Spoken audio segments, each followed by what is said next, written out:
त्या ठिकाणी 14 मुखीपर्यंत रुद्राक्ष. किती किती? 1 मुखीपासून 14 मुखीपर्यंत रुद्राक्ष आहे. प्रत्येक रुद्राक्षाची ताकद वेगळी आहे, प्रत्येक रुद्राक्षाचं महात्म्य वेगळं आहे, प्रत्येक रुद्राक्षाचं त्या ठिकाणी आपल्यावर त्या ठिकाणी होणारे संस्कार वेगळे आहेत. त्या रुद्राक्षाचे संस्कार तुम्हाला त्या ठिकाणी सांगणार आहे. का धारण करावं रुद्राक्ष? पण रुद्राक्ष धारण करायच्या अगोदर काही नियम सांगून जाईल तुम्हाला. सगळ्यात पहिला मोठा नियम, रुद्राक्ष धारण करणाऱ्याने कांदा आणि लसूण हा टाळावा, तो वर्ज्य असतो. हा पहिला नियम. दुसरा नियम, रुद्राक्ष जो धारण करतो त्याने रजस्वला तत्वाला असणाऱ्या मातेच्या हातून बनलेलं अन्न कधीही सेवन करू नाही. रुद्राक्ष जो धारण करतो त्याने सूतकचं अन्न टाळावं. हे बेसिक नियम त्या ठिकाणी रुद्राक्ष धारण करण्याचे आहेत. रुद्राक्ष किती धारण करावे? किती धारण करावे? संन्याशाने जर रुद्राक्ष धारण करायचे म्हटले तर 1055 रुद्राक्ष संन्याशाने धारण करायचे.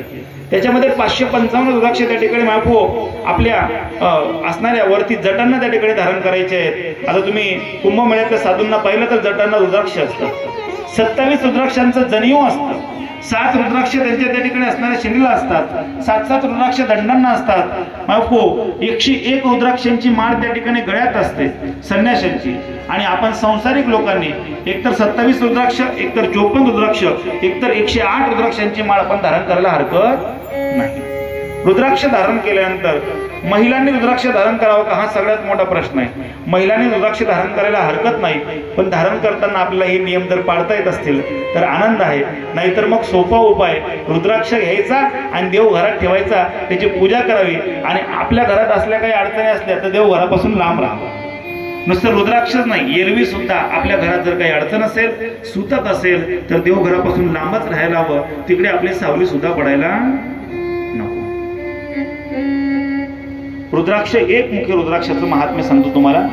1 मुखी रुद्राक्ष अतिशय दुर्लभ आहे. अतिशय 1 मुखी रुद्राक्ष आणि 1 मुखी माणूस अतिशय दुर्लभ आहे. सापडत नाहीत. 1 मुखी माणूस सुद्धा सापडत नाही आणि 1 मुखी रुद्राक्ष पण सापडत नाही. हा 1 मुखी रुद्राक्ष जो धारण करतो हा साक्षात लक्ष्मीचं स्वरूप आहे. साक्षात महादेव त्याचं काम करतात. त्याला अचाट धनसंपदा त्याला त्या ठिकाणी त्याच्या जीवनामध्ये मिळते. अचाट यश त्याला मिळतं. त्याला जीवनात कसलीही त्या ठिकाणी कमी होत नाही. ज्याला high blood pressure, high BP ज्याला आहे, त्याने रुद्राक्ष हा 1 मुखी रुद्राक्ष जर आपल्या हृदयाजवळ धारण केला तर त्याची हाय बीपी सुद्धा कमी करायची ताकद त्याला त्या ठिकाणी आहे. एवढा 1 मुखी रुद्राक्ष त्या ठिकाणी पॉवरफुल आहे. गंभीर असणाऱ्या पापांपासून मोक्ष त्या ठिकाणी 1 मुखी रुद्राक्ष देतो. या 1 मुखी रुद्राक्षाचा मंत्र आहे ओम ह्रीम नमः.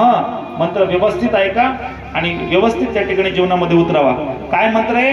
ओम ह्रीम नमः. बोला सगळ्यांनी परत एकदा जोरात. हा 1 मुखी रुद्राक्षाचा मंत्र. दुसरा आहे 2 मुखी रुद्राक्ष. हा अर्धनारी नटेश्वराचं स्वरूप आहे. 2 मुखी रुद्राक्ष अर्धनारी नटेश्वराचं स्वरूप आहे. शिव आणि पार्वतीचं स्वरूप आहे. याची ताकद अशी ज्याला जीवनामध्ये अतिशय दुःख आहे, सुख प्राप्तच होत नाही, दाम्पत्य जीवनामध्ये पती पत्नीमध्ये नेहमी कलह होत असतात, पती पत्नीमध्ये संवाद होत नाहीत, नेहमी वाद होत आहेत, पती पत्नीमध्ये त्या ठिकाणी अडचणी निर्माण होत आहेत. त्या दोघं पती पत्नीने जर 2 मुखी रुद्राक्ष त्या ठिकाणी धारण केला तर त्यांच्या वैवाहिक जीवन हे सुंदर पद्धतीने पार पडतं. हो की नाही? वैवाहिक जीवन आनंदी दाखवणं वेगळं आणि आनंदी असणं वेगळं आहे. स्टेटसला आनंदी दाखवण्यासाठी लोक जुने फोटो सुद्धा अपडेट करतात. उगीच मनामध्ये भ्रम ठेवू नका. स्टेटसला आनंदी दिसले म्हणजे आनंदी आहे. अलीकडे लोकांना स्टेटस पाहून लोकांच्या घरात भांडणं होतात. बघा ते कसे फिरायला गेले. अरे ते 6 महिन्यापूर्वी गेले होते, जुना फोटो टाकला स्टेटसला. उगीच भांडणं करू नका. दाम्पत्य जीवन सुखी करा. पती पत्नी मधले जर अडचणी कलह असतील तर त्यासाठी 2 मुखी रुद्राक्ष अतिशय महत्वाचं आहे. दुसरी गोष्ट, ज्याला स्थूल शरीर असेल, मोठापा असेल आणि त्यासोबत त्याला अनेक त्या ठिकाणी रोग असतील, स्थूल शरीर जर त्याला त्या ठिकाणी स्लिम करायचं आहे तर त्याला त्या ठिकाणी 2 मुखी रुद्राक्षाचं जर पिलं तर त्याला त्या ठिकाणी मोठाप्यापासून, हा त्याचा आयुर्वेदिक त्या ठिकाणी फायदा आहे की त्याचं त्या ठिकाणी मोठाप्यापासून त्याला त्या ठिकाणी जाड शरीरापासून त्याला त्या ठिकाणी मुक्ती मिळते. 2 मुखी रुद्राक्षाचं जल आपण त्या ठिकाणी प्यायला हवं. परत ज्यांना भूत प्रेतापासून भीती वाटते त्यांनी जर 2 मुखी रुद्राक्ष सोबत ठेवला तर त्यांना कसलीही अडचण येत नाही. याचा मंत्र आहे ओम नमः. काय मंत्र आहे? ओम नमः. सोपा मंत्र आहे. 2 मुखी रुद्राक्षाचा मंत्र ओम नमः. पुढचा आहे 3 मुखी रुद्राक्ष. ज्यांना पाचन तंत्राविषयी समस्या असतील, ज्यांना अन्न पचन प्रॉपर होत नाही, ज्यांना पाचन तंत्राविषयी अनेक समस्या आहेत, ऍसिडिटी हायपर आहे, अशा लोकांनी हे 3 मुखी रुद्राक्ष त्या ठिकाणी धारण करावं. हा 3 मुखी रुद्राक्ष ब्रह्मा विष्णू महेश या तिघांचं प्रतीक त्या ठिकाणी करतो. जीवनामध्ये त्या ठिकाणी मापू कसलं संकट येऊ देत नाही, आपल्याला पापांपासून लांब ठेवण्याचं काम, पापांपासून लांब ठेवण्याचं काम 3 मुखी रुद्राक्ष करतो. त्यासोबतच 3 मुखी रुद्राक्षाचा अजून एक आयुर्वेदिक फायदा आहे. ज्यांच्या चेहऱ्यावर ग्लो नसतो त्यांना आपल्या चेहऱ्यावर ग्लो पाहिजे. अलीकडे सगळ्याच महिला मंडळीचं तेच म्हणणं आहे आता तरुणींचं की आपल्या चेहऱ्यावर ग्लो पाहिजे, चेहऱ्यावरचे डाग धब्बे हे सगळं बाजूला व्हायला हवं. यासाठी 3 मुखी रुद्राक्ष एकतर घासून त्याचा लेप लावा, एकतर त्या ठिकाणी त्याचं जल आपल्या चेहऱ्यावर लावा आणि त्या ठिकाणी थंड पाण्याने तो चेहरा धुवा.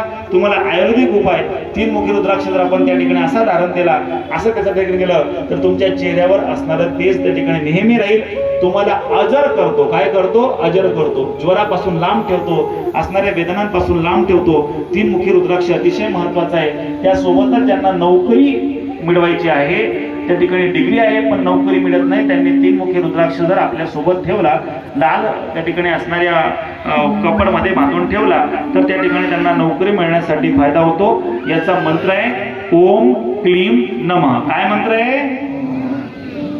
जोरात बोला. काय मंत्र आहे? पुढचा आहे 4 मुखी रुद्राक्ष. जर तुमचा मुलगा अभ्यासामध्ये कमजोर असेल, त्याची त्या ठिकाणी स्मरणशक्ती कमी असेल, त्याच्या लक्षात राहत नाही, तो अभ्यास करतोय पण त्याच्या लक्षात राहत नाही, काय करावं? अनेक अडचणी असतात. तर त्याला पर्याय म्हणून त्या ठिकाणी हा 4 मुखी रुद्राक्ष जर त्याला तुम्ही धारण करायला दिला, हा 4 मुखी रुद्राक्ष त्या ठिकाणी ज्ञानाचं प्रतीक आहे. तो त्या विद्यार्थ्याला ज्ञान प्राप्त करून देतो आणि त्याला 4ही दिशांमध्ये त्याला त्या ठिकाणी विजय प्राप्त करून देतो. हा 4 मुखी रुद्राक्ष त्याच्यामुळे एकाग्रता त्या ठिकाणी वाढते आणि एकाग्रता वाढली की तो अभ्यास करायला लागतो. अभ्यास केल्याशिवाय मात्र पर्याय नाही. हो, तुकोबाराय सुद्धा म्हणतात असाध्य ते साध्य करिता सायस, कारण अभ्यास तुका म्हणे. अभ्यास केल्याशिवाय पर्याय. पण अभ्यासासाठी जी एकाग्रता लागते ती 4 मुखी रुद्राक्षापासून प्राप्त होते. म्हणून विद्यार्थी जीवनामध्ये 4 मुखी रुद्राक्ष अतिशय महत्वाचा आहे आणि त्याचा मंत्र आहे ओम ह्रीम नमः. काय मंत्र आहे? बरं कमी ऐकू येतं बरं, खरंच थोडं जोरात बोला बरं. क्या बात आहे. पुढचा आहे 5 मुखी रुद्राक्ष. ज्याला मानसिक शांती हवी, एकदम साधा रुद्राक्ष आहे. याला थोडंफार नियम 19-20 झाले तरी चालतात, कारण हा पंचमुखी भगवंताचं प्रतीक आहे, महादेवाचं प्रतीक आहे, अतिशय गोड आहे. इतर रुद्राक्ष तुमचं सहन करणार नाही, पण 5 मुखी रुद्राक्ष सगळं सहन करून घेतो. याला मानसिक शांती ज्याला त्या ठिकाणी हवी असेल त्याने त्या ठिकाणी 5 मुखी रुद्राक्ष धारण करावं. धन आणि समृद्धी मिळवण्यासाठी हा 5 मुखी रुद्राक्ष. ज्याला अकाल मृत्यूचा त्या ठिकाणी भय असेल त्याने त्या ठिकाणी हा रुद्राक्ष धारण करावा. ज्याचे गुरु नष्ट असतील त्याने हा 5 मुखी रुद्राक्ष त्या ठिकाणी धारण करावा. त्यामुळे त्या ठिकाणी त्याला फायदा होतो. त्याचा मंत्र आहे ओम ह्रीम नमः. काय मंत्र आहे? मागची बोलत नाही का? तुम्हाला गरज नाही का याची? बोला ओम ह्रीम नमः सगळ्यांनी. पुढचा आहे 6 मुखी रुद्राक्ष. हा भगवान कार्तिकेयांचं स्वरूप आहे. कोणाचं? कार्तिकेयांचं. याचं ताकद अशी आहे, जर कोणाच्या कोर्टामध्ये केसेस पेंडिंग असतील, अडचणी असतील, वाद असतील, भावकीतले वाद असतील आणि अडचणी आहेत, जमिनीचे वाद आहेत, अशा संदर्भात ज्यांचे वाद आहेत आणि त्याच्यामध्ये त्या ठिकाणी विजय मिळत नसेल, त्यांनी जर 6 मुखी रुद्राक्ष आपल्या सोबत ठेवला तर त्याला नक्की त्या ठिकाणी लाभ झाल्याशिवाय राहत नाही. कारण ते कार्तिकेयचं स्वरूप आहे आणि कार्तिकेय म्हणजे योद्धा आहेत. कार्तिकेय म्हणजे देवांचे सेनापती आहेत. ते त्याच्यावर कृपा करतात आणि त्याला मोठ्यातल्या मोठ्या संकटात सुद्धा त्याला लाभ मिळवून दिल्याशिवाय राहत नाही. 6 मुखी रुद्राक्ष धारण करायला हवं. याच्या जवळ सुद्धा नकारात्मक ऊर्जा येत नाही. ज्याच्या जीवनामध्ये नेहमी आळस आहे, सुस्ती आहे, खाल्लं की झोपावसंच वाटतं असं ज्यांना वाटतं, ज्यांना अतिशय अशक्तपणा वाटतो, आळस वाटतो आणि अतिशय युनिक ज्यांना आळस आहे, आता ते बोलतात ना अतिशय युनिक ज्यांना आळस आहे, ते युनिक आळसवाल्यांनी सुद्धा काय करायचं आहे? हा 6 मुखी रुद्राक्ष धारण करायचं आहे. याचं जल प्राशन करायचं आहे. ज्याने केलं त्याला त्या ठिकाणी मागो त्याच्यापासून मुक्ती मिळते. याचा मंत्र आहे ओम ह्रीम हूम नमः. जोरात बोला. ओम ह्रीम हूम नमः. मी डबल का बोलतोय ते बाबा लिहून घेतात. बाबांचं आवडलं मला, असं व्यवस्थित पाहिजे. टाळ्या वाजवा त्यांच्यासाठी सगळ्यांनी. व्यवस्थित असला ना, हो आपण काय करतो इकडून ऐकायचं इकडून सोडून द्यायचं, नंतर काय झालं काही घ्यायचं नाही मग नाही. त्याचा मंत्र आपण ऐकलाय 6 मुखी रुद्राक्ष. पुढचा आहे 7 मुखी रुद्राक्ष. 7 मुखी रुद्राक्ष अगदी ज्याची ठेल्याची गाडी असेल, छोटासा व्यापार असेल, पण त्याला व्यापारामध्ये सुद्धा त्या ठिकाणी वृद्धी मिळवायची असेल, व्यापार व्यवस्थित चालत नसेल, अडचणी येत आहेत, अनेक लोक आपल्या व्यापारावर टपले आहेत, आपला व्यापार यशस्वी होणे म्हणून आपण अनेक लोक आपल्याला त्रास देत आहेत, त्या व्यापाऱ्यांसाठी 7 मुखी रुद्राक्ष अतिशय महत्वाचा आहे, जो घरातली गरिबी दूर करतो आणि व्यापार सफल करतो. आपल्या व्यापाराच्या जागेवर 7 मुखी रुद्राक्ष जर ठेवला तर लोकांच्या वाईट नजरेपासून तो 7 मुखी रुद्राक्ष आपल्याला त्या ठिकाणी दूर करतो. शनीची कुदृष्टी याच्यावर आहे त्याला त्या ठिकाणी मदत करतो. ज्याला त्या ठिकाणी मापू आपल्या जॉईंट पेन असतात, जॉईंट पेन ज्याला असतात, ज्या ठिकाणी जॉईंट आहे तिकडे ज्याला पेन होतात, दर्द त्या ठिकाणी ती दुखणं असतं, जॉईंट पेन साठी तो अतिशय महत्वाचा आहे. त्याचं जर आपण प्राशन केलं तर जॉईंट पेनचं दुखणं आपल्या त्या ठिकाणी कमी होतं आणि तणाव पासून तो मुक्त होतो. त्याचा मंत्र आहे ओम हूम नमः. काय मंत्र आहे? जोरात. पुढचा आहे 8 मुखी रुद्राक्ष, ज्याच्यावर राहूची त्या ठिकाणी गती त्या ठिकाणी चुकीची असेल, राहूचा वाईट प्रभाव असेल, त्याने त्या ठिकाणी मायबाप हो 8 मुखी रुद्राक्ष धारण करायला हवं. राहूची कुदृष्टी त्या ठिकाणी नष्ट होते. ज्याला अकाल मृत्यूचं भय असतं, जो नेहमी प्रवासात असतो, अकाल मृत्यूचं भय आहे, न जाणो कधी काय त्या ठिकाणी आपला मृत्यू होऊ शकतो, जो अवघडातले अवघड कामं करतो आणि भीतीदायक कामं असतात, ज्याला त्याच्या मृत्यूची भीती असते, त्याने जर 8 मुखी रुद्राक्ष आपल्या सोबत ठेवला तर त्याची अवघडातली अवघड भीती सुद्धा त्याच्या जीवनातून नष्ट होते आणि अकाल मृत्यू पासून मुक्त करण्यासाठी 8 मुखी रुद्राक्ष हा अतिशय त्या ठिकाणी फायदा करतो आणि समाजामध्ये ज्ञान आणि सन्मान त्या ठिकाणी प्राप्त करून देतो. त्याचा मंत्र आहे ओम हूम नमः. काय मंत्र आहे? पुढचा आहे 9 मुखी रुद्राक्ष, ज्याला अतिशय डोकदुखीचा त्रास आहे, ज्याला खूप डोकं दुखतं, अर्ध मस्तिष्क दुखतं, त्याने त्या ठिकाणी 9 मुखी रुद्राक्षाचं जल प्राशन करावं. याही पुढचा विषय आहे. पुढचा अतिशय महत्वाचा आहे. काय महत्वाचं आहे? 9 मुखी रुद्राक्षाचा फायदा. आता हे तुम्ही सगळ्यांकडे मोबाईल आहे, पण जे आहे शिवपुराणामध्ये सांगतो तुम्हाला.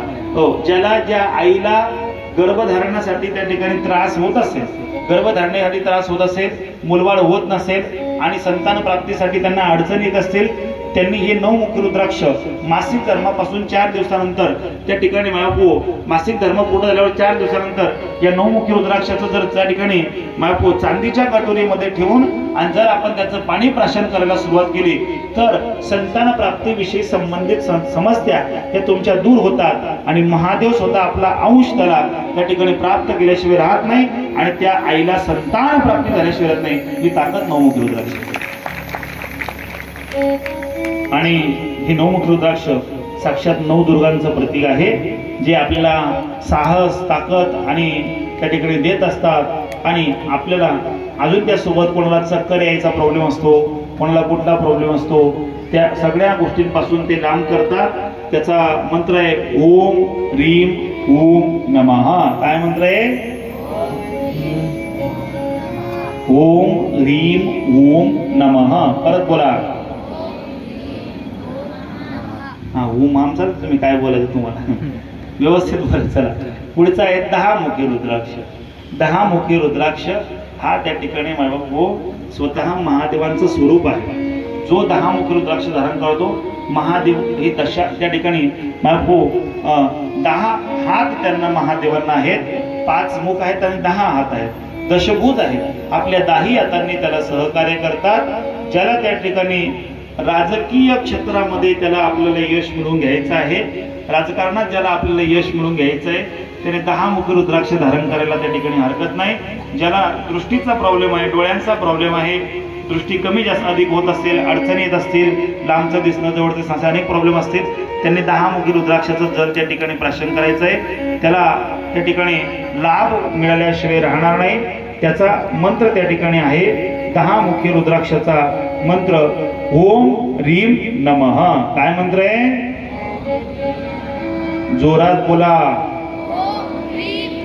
हा पुढचा आहे 11 मुखी रुद्राक्ष, ज्याची याजदास कमजोर असेल, ज्याला आठवणी लवकर पडतात, ज्याला डोक्यात गोष्टी राहत नाही, काय करावं कळत नाही, हो, आणि कॉन्फिडन्स अजिबात नाहीये, लो कॉन्फिडंट आहे, हो, त्याला त्या ठिकाणी कोणासमोरही उभा असताना त्याला बोलता येत नाही, थरथर करतो, अगदी इंटरव्ह्यूला गेला तरी त्याला आत्मविश्वास पूर्ण नसल्यामुळे येत असून सुद्धा तो त्या ठिकाणी काही करू शकत नाही, अशा या संदर्भात ज्याला अडचणी आहेत, सोबतच ज्याला अस्थमा आहे, दमा आहे, ज्याला श्वास घ्यायला प्रॉब्लेम येतो, थोडं जरी चाललं तरी त्या ठिकाणी छातीमध्ये त्या ठिकाणी त्रास होऊ लागतो, श्वास घ्यायला अडचणी येऊ लागतात, त्याने हा 11 मुखी रुद्राक्ष त्या ठिकाणी धारण करायला हवा. या सोबतच काही लोकांना थायरॉइडचा प्रॉब्लेम असेल किंवा अजून त्या ठिकाणी अनेक प्रॉब्लेम असतील, इम्युनिटी ज्याची लो असेल, त्याने जर त्या ठिकाणी हा 11 मुखी रुद्राक्ष त्याचं जल प्राशन केलं आणि 11 मुखी रुद्राक्ष जर आपण लाल धाग्यामध्ये सोबत गळ्यामध्ये बांधून ठेवला किंवा हातात बांधला तर त्या ठिकाणी त्याला यश मिळाल्याशिवाय राहत नाही. त्याचा मंत्र त्या ठिकाणी आहे ओम ह्रीम ओम नमः. काय मंत्र आहे?